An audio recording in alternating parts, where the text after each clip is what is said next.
श्री वेंकटेश स्तोत्रम कमला कुचिचूचिक कुंकुमतो नियतारुणितातुलनीरतनो कमला यतलोचन लोकपदे विजयी भव वेंकटशैलपते कमला कुचिचूचिक कुंकुमतो नियतारुणितातुलनीरतनो कमला यतलोचन लोकपदे विजयी भव वेंकटशैलपते शतचर्मुग षण्मुग पंचमुग प्रमुखाखिल दैवतमौलिमणि शरणागत वत्सल शारनिजे परिपालय मां दिशशैलपते अतिवेदतया तव दुर्विषयैरनुवेदकृतैरवराजसदे बरिदं दरिदं विषशैलपदे परया कृपया परिपाहि अधिवेंकटशैलमुदारमते जनताभिमदादिकदा नरतान् परदेवदया गदिजान्निगमय कमलातयिदान्न परं कलये कलपेन रवापशगो बबधो शतकोटिवृता स्मरकोटिशमात्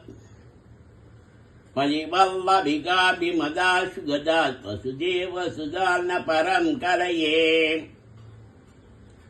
अभिराम गुणाकर दाशरथे जगदे गदनोद्धर धीरमते रघुनायक राम रमेश विभो वरदो भवदेव दया जलते अवनीतनया कमनीय करम रजनीचर राजमुखं मुरुगम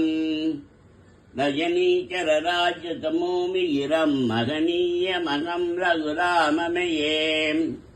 सुमगं सुगदं सुलभं सुगदं धनुजञ्जनसुखाय ममोगचरम् अपहाय रघुत्तगमन्यमगं न कथञ्जन गञ्जन जादुभजे विना वेङ्कटेशं ननादो ननाद सदा वेङ्कटेशं शरामि शरामि हरे वेंकटेश प्रसीद प्रसीद प्रियं वेंकटेश प्रयच्छ प्रयच्छ अहं दूरदस्ते पदाम्बोजयुग्म प्रणामे च यागत्य सेवां करोमि सखसेवया नित्यसेवा फलं प्रयच्छ प्रयच्छ प्रभो वेंकटेश अज्ञानिनामया दोषान् शेषान् विहान रे चमत्सत्तं केशवैलज्गामणे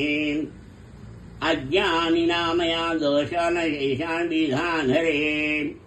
चमत्सत्तं केशवैलज्गामणे।